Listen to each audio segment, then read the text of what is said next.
किशनपुर नामक एक छोटे से गांव में हरिया, उसकी पत्नी और उनके 2 लड़के रहते थे। हरिया के दोनों लड़के जुड़वा थे और दोनों शक्ल सूरत में हमशक्ल थे।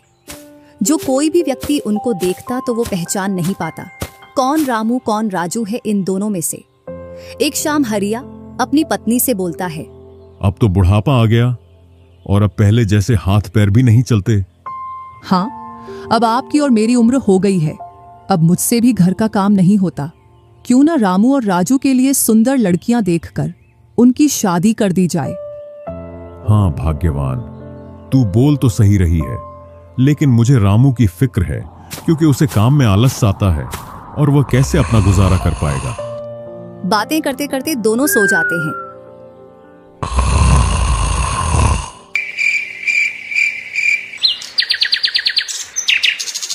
और सुबह उठकर हरिया रामू राजू से बोलता है, तुम दोनों खेतों पर चले जाना और एक खेत को खोद आना जिसमें मैं आकर बीज बो दूंगा।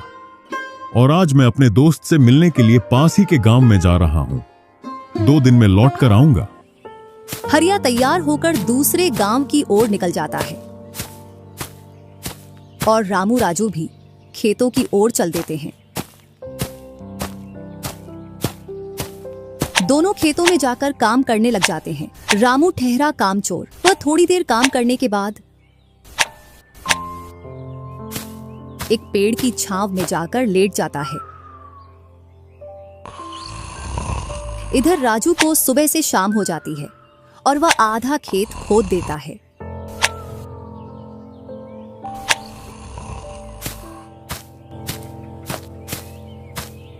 और हरिया भी अपने दोस्त के पास पहुंच जाता है।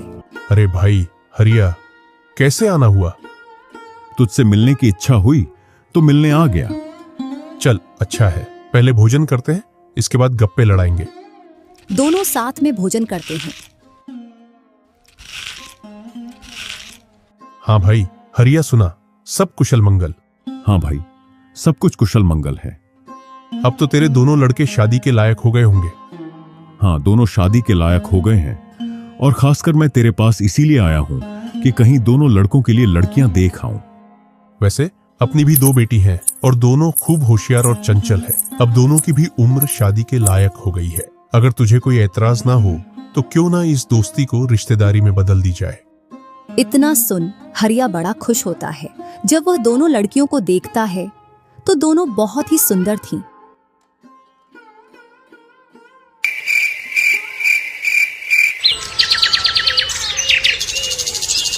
सुबह होते ही हरिया अपने दोस्त से बोलता है, मैं जल्द ही मेरी बहुओं को लेने आऊंगा। इतना बोलकर हरिया अपने गांव की ओर चल देता है। इधर रामू और राजू भी अपने खेतों पर काम करने के लिए आ जाते हैं और रामू पेड़ की छांव में जाकर सो जाता है।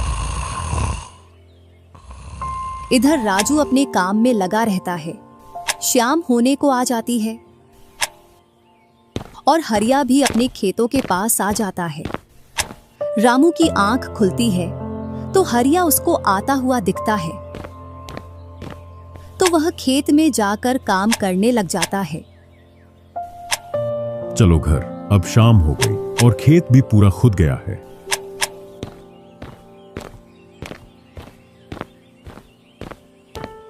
तीनों साथ में घर पहुंच जाते हैं। हरिया अपनी पत्नी और दोनों लड़कों को बताता है कि वह इन दोनों की सगाई पक्की कराया हूं।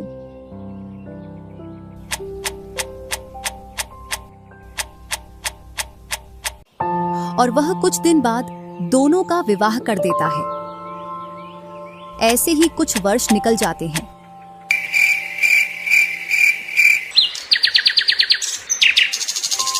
हरिया और उसकी पत्नी का स्वर्गवास हो जाता है और दोनों भाई जमीन और घर का बंटवारा कर लेते हैं।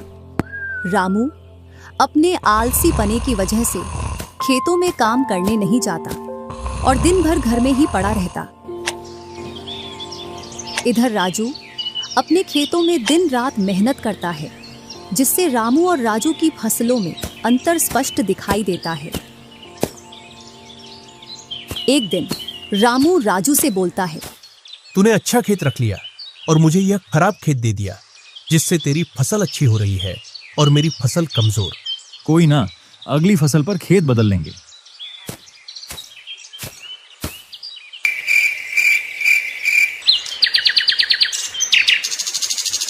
अगली फसल पर रामू राजू से खेत बदल लेता है और एक खेत ज्यादा ले लेता है। फिर भी राजू खुशी खुशी उसे खेत दे देता है। राजू के हिस्से में जो खेत थे उनमें फिर से वह दिन रात मेहनत करता। इधर रामू कभी काम करता तो कभी काम नहीं करता। रामू के पास बीज खरीदने के भी पैसे नहीं थे, तो वह पैसे लेने के लिए जमींदार के यहाँ चला जाता। जमींदार जी, कुछ पैसे उधार चाहिए थे, जिससे मैं अपने खेतों के लिए बीज ले आता और फसल आने पर मैं आपको पैसे लौटा देता। क्यों नहीं भैया, लेकिन आपको 2% ब्याज देना पड़ेगा। जी जमींदार जी, मैं ब्याज दे दूंगा। जमींदार रामू को पैसे दे देता है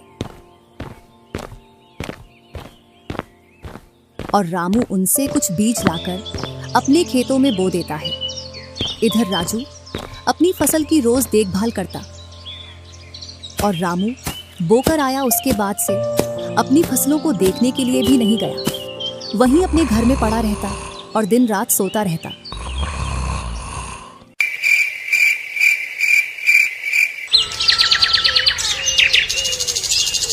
एक दिन जब फसल पकने का समय आया तो वह अपनी फसल देखने के लिए खेतों पर गया और फसल देखकर बोला, अरे इतनी कमजोर फसल!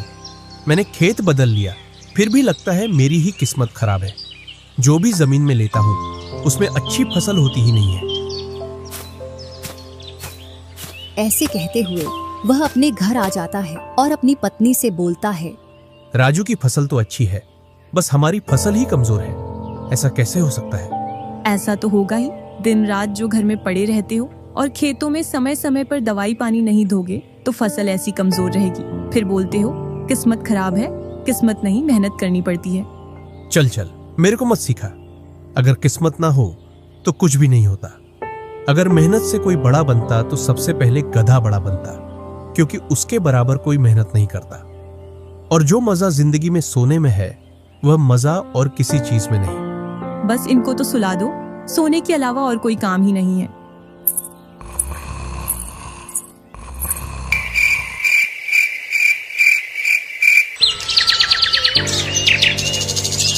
कुछ दिनों बाद जब फसल निकली तो राजू की फसल रामू से दोगुनी निकली, जबकि उसकी जमीन रामू से कम थी।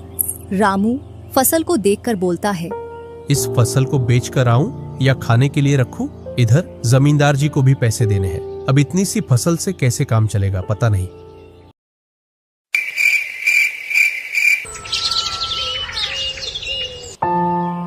एक दोपहर रामू सो रहा था, तभी उसका गेट किसी ने खटखटाया। पता नहीं कौन भरी दोपहर में नींद खराब करने के लिए आ गया। जैसे ही वह गेट खोलता है तो सामने जमींदार खड़ा दिखता है। क्या यह रामू का घर है? रामू ने सोचा, क्यों ना मैं इसे राजू के घर पहुंचा दूं। यह मुझे पहचान भी नहीं पाया। मैं तो राजू हूँ, वह वाला घर है रामू का।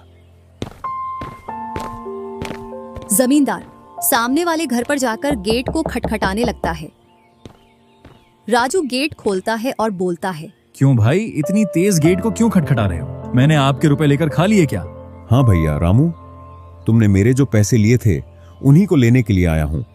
तुमने बोला था फसल आने पर पैसा लौटा देंगे, जो तुमने अभी तक नहीं लौटाया। क्या जमींदार जी, आप भी दोपहर में नशा करके आ गए? मैंने कब आपसे पैसे उधार लिए? क्या तुम ही रामू हो? नहीं, मैं तो राजू हूँ। रामू तो सामने वाले घर में रहता है।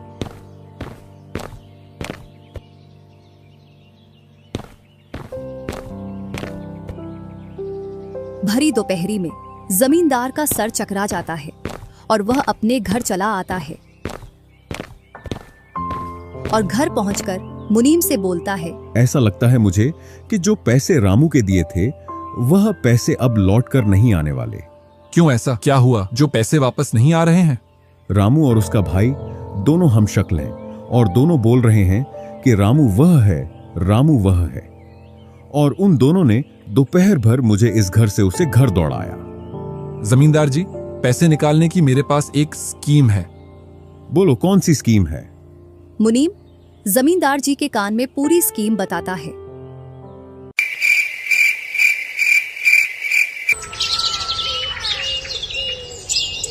दूसरी सुबह जमींदार, मुनीम और दो आदमी जिनके हाथ में लाठी थी, चारों लोग रामू के घर की ओर चलते हैं।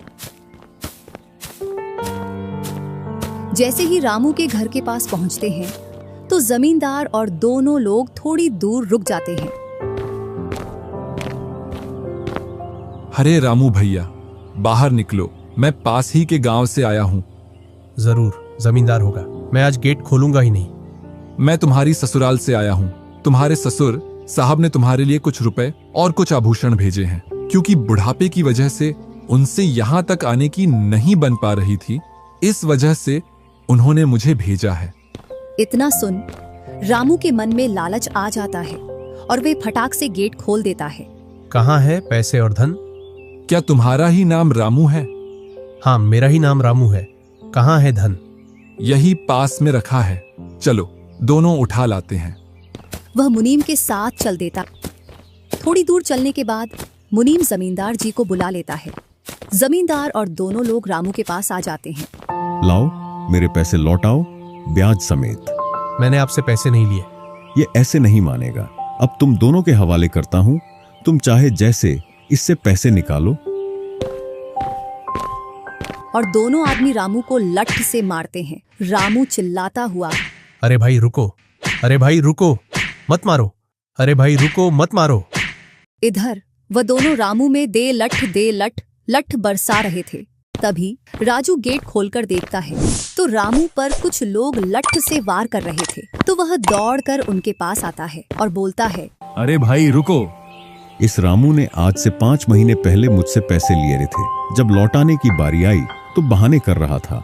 कितने पैसे हैं? 2000। रुको मैं लाता हूं।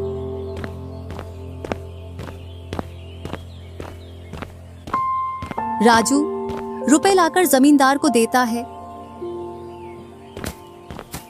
और जमींदार और उसके साथी वहां से चले जाते हैं। इधर रामू भी अपने घर में चला जाता है और राजू भी।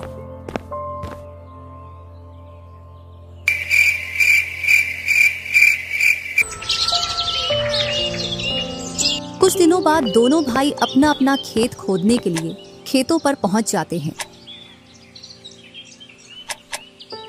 इधर खेत खोदते खोदते राजू दौड़ते हुए रामू के पास आता है और बोलता है, देखो मुझे खेत में क्या मिला है। राजू के हाथ में हीरा देखकर रामू के मन में लालच आ जाता है और वह मन ही मन सोचता है, इसके खेत में तो और भी हीरा हो सकते हैं। क्यों ना मैं इसको मेरा वाला खेत दे दूं और इसका खेत में रख लूं, जिससे मेरे पास भी बहुत सारे हीरे हो जाएंगे। मैं क्या बोल रहा था, क्यों ना तू मेरे वाले खेत पर फसल कर ले और मैं तेरे वाले पर। इतने दिनों से तू कम जगह पर कर रहा था। और रामू राजू वाले हिस्से को खोदने लग जाता है।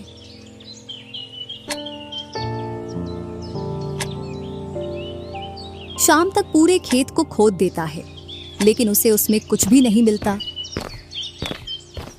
और थका हारा घर पहुंच जाता है। आज पूरा खेत खोद दिया, लेकिन फिर भी एक हीरा नहीं मिला, जबकि राजू ने खेत का एक कोना खोदा था, उसमें ही उसे एक हीरा मिल गया। अच्छा, आप अगर ऐसे ही मेहनत करते रहे तो एक दिन आपको भी बहुत सारे हीरे मिलेंगे। बातों ही बातों में रामू की नींद लग जाती है।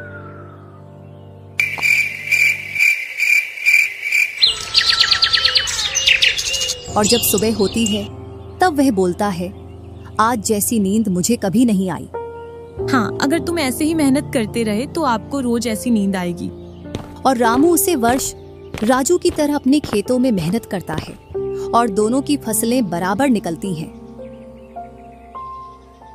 जिससे रामू के चेहरे पर अलग ही चमक दिखती है। एक दिन चारों लोग साथ में बैठकर खाना खा रहे थे। क्या सच में उस दिन खेत में से हीरा निकला था? हाँ भैया, निकला था ना। जो आज आपके घर में उसकी वजह से कई सारे हीरे रखे हैं। इतने में ही रामू की पत्नी बोलती है, वह तो नकली था आपसे काम करवाने के लिए। इसी प्रकार बातें करते करते चारों लोग अपने अपने घरों में जाकर सो जाते हैं।